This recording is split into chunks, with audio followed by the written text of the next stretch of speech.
Hey everyone, it's Sarah. Is this how you talk to your dog? Hi Blue, you want to go to the park? We'll go for a walk and see the birdies? Oh yeah, we're gonna go in the car? Yes?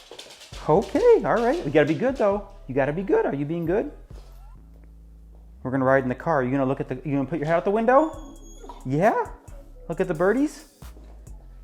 All right, all right. If you be good, we can go. If you be good, we can go. Are you gonna be good? Are you gonna be a good girl? Okay, that's okay. You're gonna be a good girl? All right, we're gonna go park. Look familiar? Do you talk to your dog in full sentences as well? If so, you're gonna wanna watch this video. Today, I'm gonna teach you how to speak to your dog in a way that they can actually understand. And at the end of this video, I'm gonna give you a challenge that if you take, I guarantee is gonna improve your communication with your dog.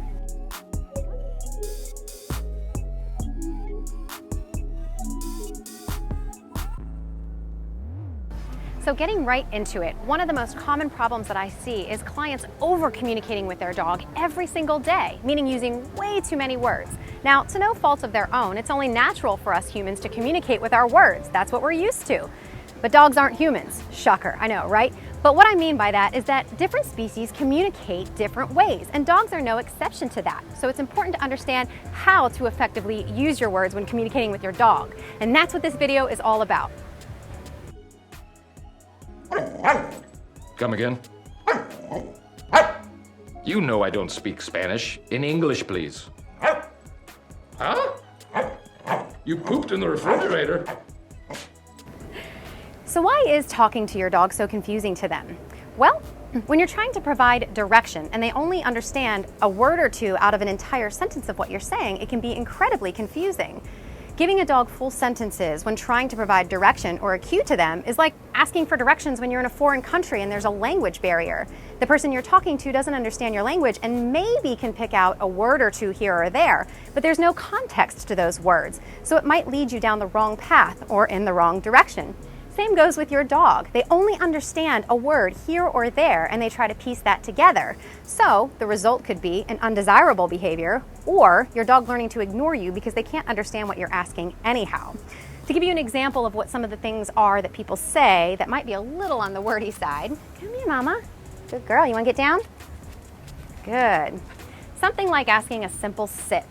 It's one thing to say to your dog, are you gonna be a good girl and are you gonna sit for me? When you want your dog to sit, simply say the word sit. It's clear, it's concise, and it's much easier for them to understand. Another example might be, that treat's not for you, that treat is for me. All your dog heard in that sentence is the word treat twice. Now they're honed in on the idea that they're gonna get a treat instead of them not touching the thing that is for you and not for them. Little inside tip, because I know some of you right now are like, whoa, wait a minute, Sarah. My veterinarian talks to my dog all the time when I'm in the exam room for them. Just to give you a little inside tip, like I said, the words are not actually for your dog. That sweet, soothing tone is for your dog to keep them calm and keep them comfortable. But all of the words that your veterinarian is talking to your dog, for example, oh my, Fluffy, you've put on a little more than fluff since the last time that I saw you. That's a gentle way to express to you that your dog is a little on the overweight side. So next time that your veterinarian is talking to your dog in the exam room, really listen to what it is that they're saying to your dog and understand that the tone is for the dog, whereas the words are actually for you, the owner. Dogs don't possess the ability to comprehend language the same way that we do. A word has a meaning to us, and that meaning is very specific and never changes. It always means the same thing, no matter what. For a dog, a meaning can change at any time because words that we teach them aren't actually built on definitions. They're built on sounds. Sounds that we associate with something over and over and over again. To give you an idea of what I mean, let's take a look back at when we first decided to take Blue Ivy out for a walk in the park to go see the birds. Here's what you might think she's hearing from us. Hi Blue, you want to go to the park? We'll go for a walk and see the birdies? Oh yeah, we're gonna go in the car? Yes? Okay, all right. We gotta be good though. You gotta be good. Are you being good?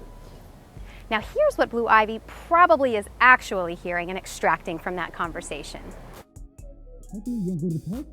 Walk and see the birdies? Yeah, we're gonna go in the car? Yeah. Okay, all right. You gotta be good though. You gotta be good. Are you being good? So for Blue Ivy, she maybe has an association with 3 of those words: walk, birdie, and maybe car. The rest is all wah, wah, wah, wah, wah, and she doesn't hear anything else in between. So a lot of the reason that Blue was actually responding to those words in the beginning had nothing to do with the actual conversation or the full sentences. It was much more about the tone. Tone can create associations as well. So if you've taught your dog to go fetch in a really high, happy tone and voice, you might notice a big difference, and it might actually confuse them if you say it in a more casual tone like, go fetch. They might not know what you mean because they have a very specific association based on that tone as well. Same goes if you attempt to get your dog to lay into a new bed. If you've taught your dog go to your bed, means go to your very specific bed that you've had all along in a very specific room, and you try to do that at a friend's house or someone else's house that has a bed right in front of the dog, and you say go to your bed, chances are they're not going to know that bed to you means any bed that you're asking them to go to. They might be confused and look around the house to see if they can find their place in their bed that they've built an association with that term.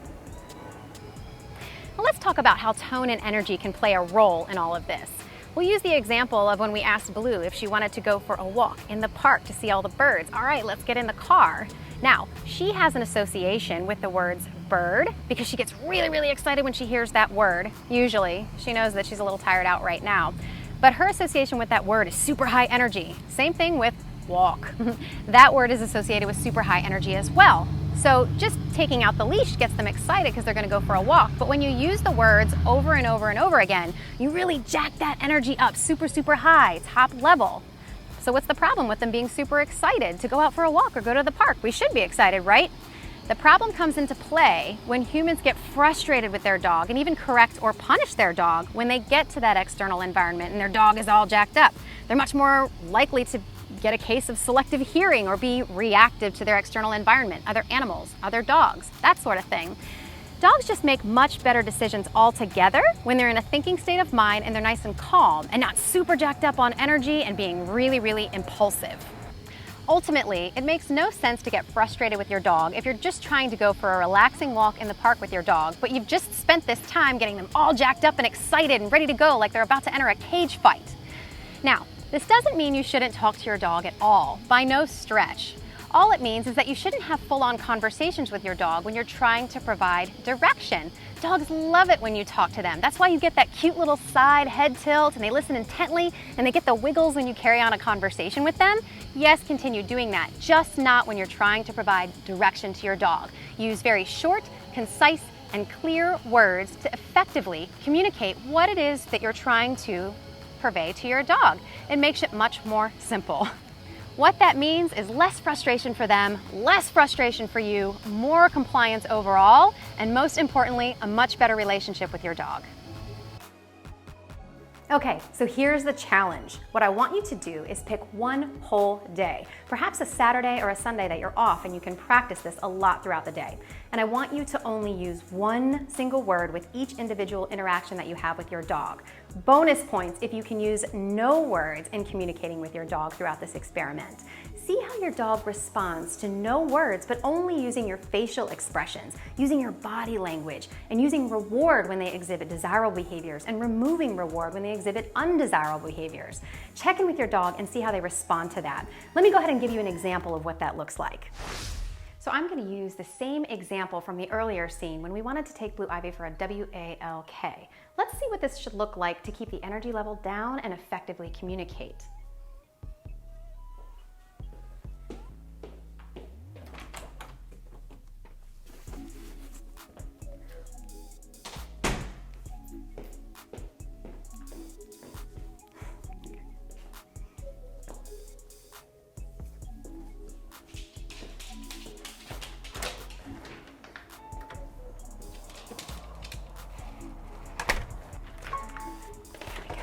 Good girl, going in.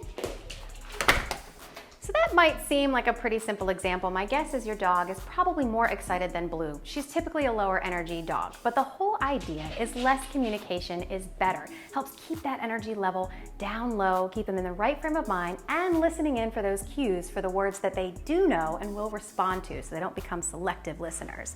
If you like this video, don't forget to let me know by hitting that like button. If you haven't already, please go ahead and hit the subscribe button and ring that bell to receive notifications when more content is released just like this to help you become a better communicator with your dog.